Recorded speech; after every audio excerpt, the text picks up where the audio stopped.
War and Peace. This was one of the biggest book challenges of this year and all the past years because this is such a big book and I've been meaning to read it for a long time. I have finally read it, I have finished it, I loved it. But today I wanted to share with you all what I've learned, how I prepared for this big book, and how I made it through and things that helped me. And I'm hoping that these tips will be helpful in your journey to reading War and Peace. My candle is burning and my cat Toulouse is in the sofa, and so we are all set and ready to go. I will make sure that there will be no spoilers in this video, and so you don't need to be concerned if you've not yet finished the book or if you still need to read it. First of all, let's talk about the writing style. Tolstoy's writing style, I wouldn't call it flowery and I wouldn't call it dry. It's like something in between. You will often come across some beautiful and quotable sentences. He uses a lot of comparisons. It is sharp and detailed. You will often see the scenes before you playing out just like a movie. There are some repetitive parts, a lot of repetitive parts, because Tolstoy clearly liked to share his point of view, and he does it over and over and over. His dialogues are really strong. I think this is one of the best parts of Tolstoy's writing style. It's his dialogue, and I also feel like his writing style is really accessible also for readers who are new to classic lit and want to get started with some books.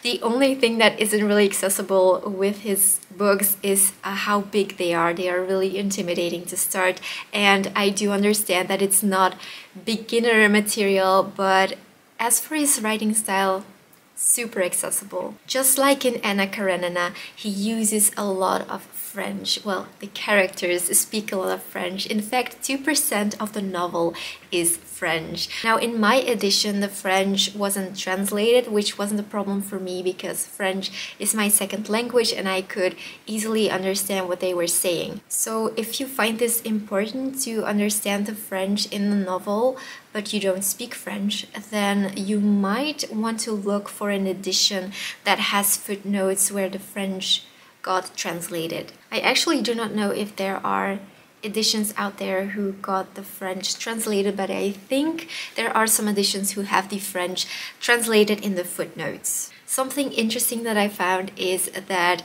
as the story progresses, the French also gets less. This is because, well, Napoleon was taking over, France was taking over Russia, and people started detesting the French, and you know, when one spoke French, it was like supporting the enemy. Let's talk about the setting.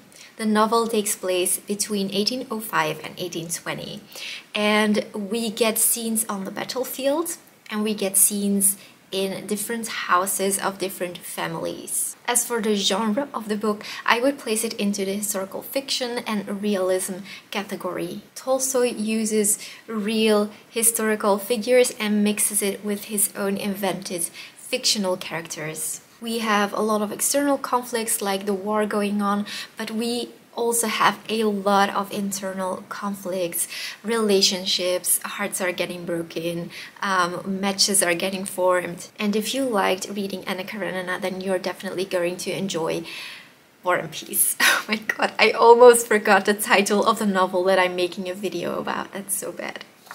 Anyway, so the plot focuses on relationships, partly on relationships and partly on the war. The characters are overcoming their weaknesses, there are love affairs, characters are changing along the way as the story progresses. Now, the pacing is extremely slow and you need to start reading the book with a good mindset and be prepared that it's going to take you a while to finish the story. There are going to be some parts that are a bit dragged and you feel like you're not that interested in it, but you know, that's just a novel and it's a big one, and as for a lot of big books, yeah, it's long and there are going to be some parts where you're like, just get to the point. Now let's talk about the characters.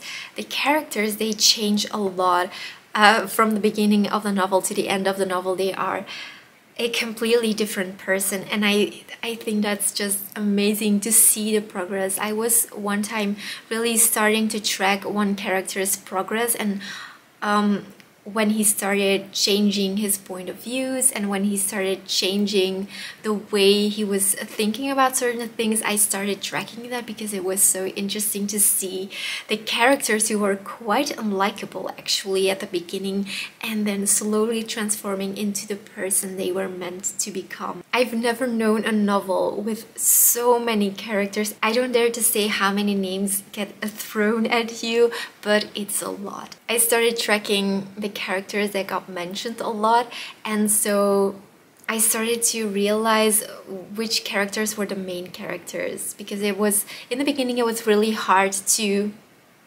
set apart the characters who were just mentioned a couple of times and weren't really relevant to the story as to the characters who were going to be important. So that was a bit of a challenge, but that's why I also wanted to make this video, because I would love to give you guys a list of names of the characters who are really worth keeping track of from the beginning of the book to the end of the book, and then you can like just go along with the other characters who get mentioned once or twice, and you can forget them, that's okay.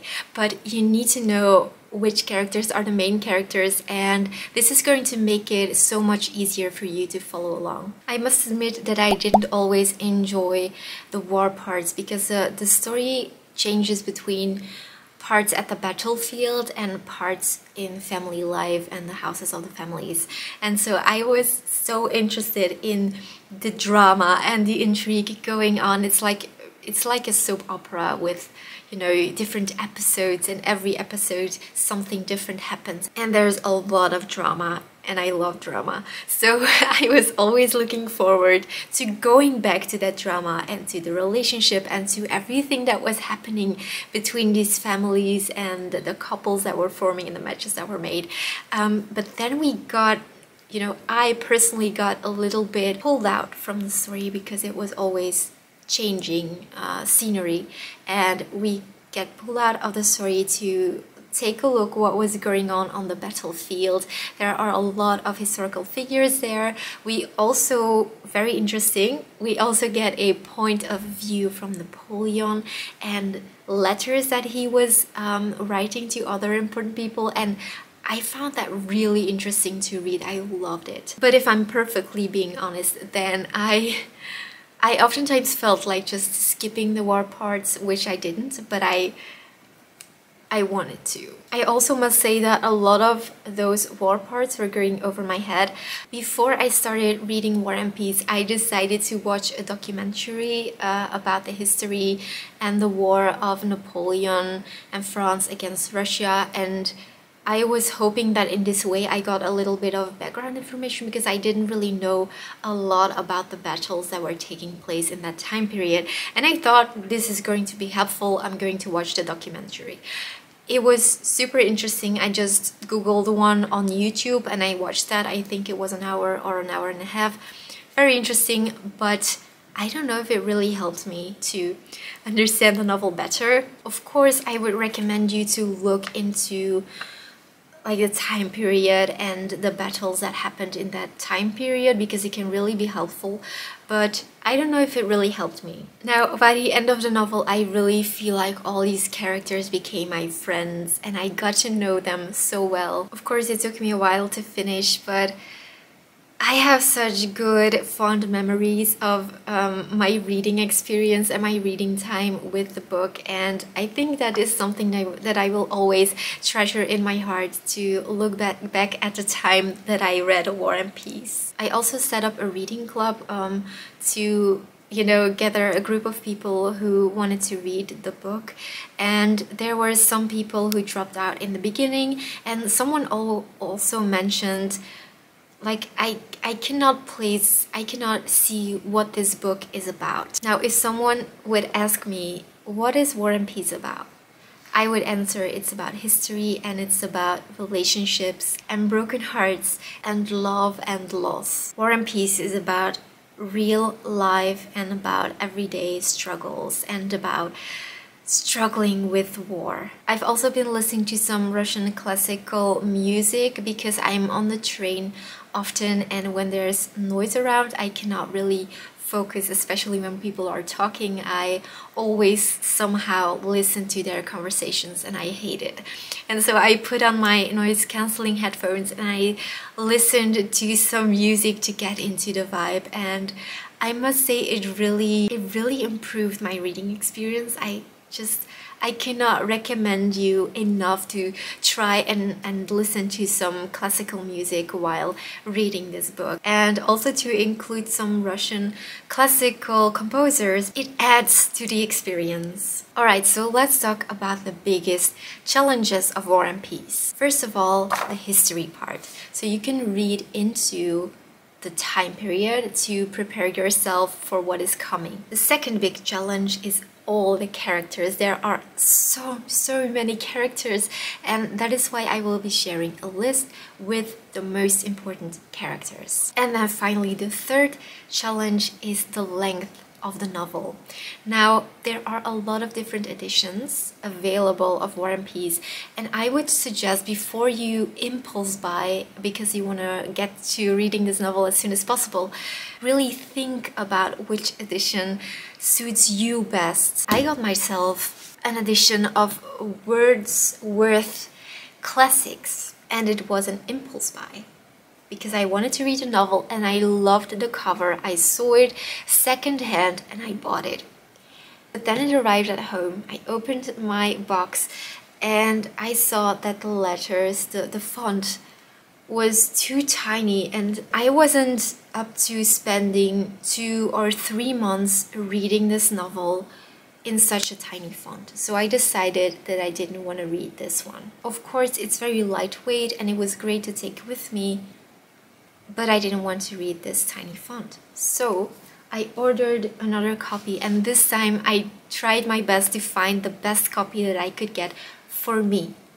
And I ended up buying a box set of War and Peace from Everyman's Library, and these are these beautiful purple coral red editions, and these are the ones that I took with me every day on the train.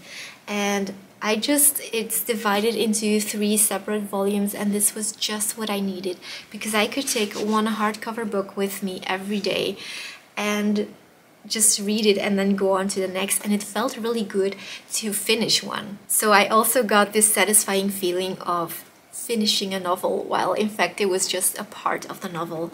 But it's just divided into 3 parts, and I enjoyed these editions so much, and I also love hardcover editions. So yeah, make sure you get the right edition. Now, as you can see, I have kept track of a lot of things, and I want to go over everything that I kept track of because it might be useful, and maybe you can track certain things too that I kept track of. I don't know. I hope it's useful. Okay, so let's take a look at the first book.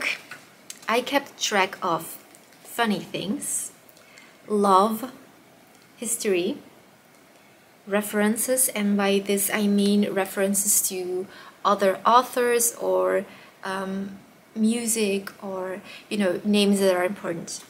The next thing I kept track of was important things, so that I could go back and take a look at what was so important. So everything that was important for the story I kept track of. And then I also kept track of character descriptions.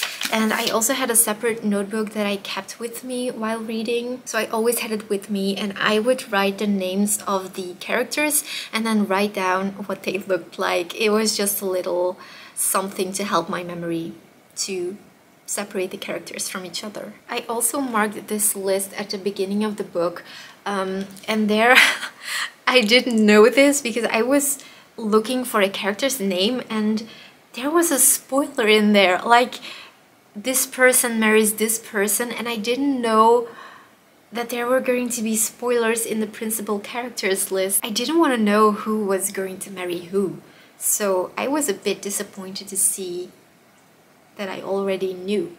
But anyway, it's just a warning. But in the beginning of my edition, probably in every edition, there is a list of principal characters, and it really helped. But you can also, of course, make your own list, and it might even be a better idea to make your own list because you might remember it better. So yeah, I kept a tab on the page of principal characters because I really wanted to go back easily to this list. Now, this normally doesn't happen, but in the second book, I changed the things that I kept track of. I didn't track the same things as I did in the first novel. Let me see, is this the second? No, this is volume 3.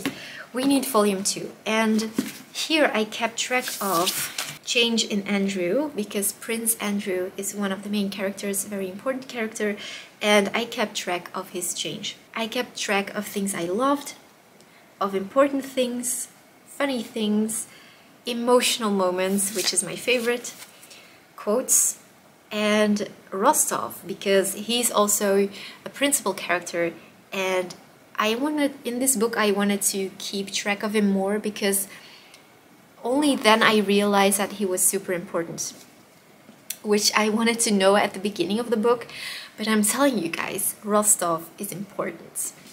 And then in book 3 I kept track of important moments, emotional moments, quotes, things I loved. Oh, and that's it. Okay. By the way, if you guys want to see how I tab and annotate and, you know, make notes, then you can watch my video that I previously recorded not a long time ago. I will link it here and in the description box, and it is just a video about how I use my tabs, what my system is, and how I handle everything. Now, to end the video, I want to give you guys, because I love you all, an extensive list of the characters that are worth keeping track of, so you know at the beginning of the novel which characters are important to track, because I made the mistake of like not looking it up, and yeah, I ended up tracking certain characters, and now I kind of regret it. So to help you avoid making the same mistake, here is my list. You know what? I'm not going to name the characters' names. I'm just gonna put a list here. This is going to be so much easier. So this is the list of all the important characters, and they are worth keeping track of. If this was helpful, give this video a thumbs up. It helps me out a lot. If you enjoy bookish content, then don't forget to subscribe, and then we will see you guys next week.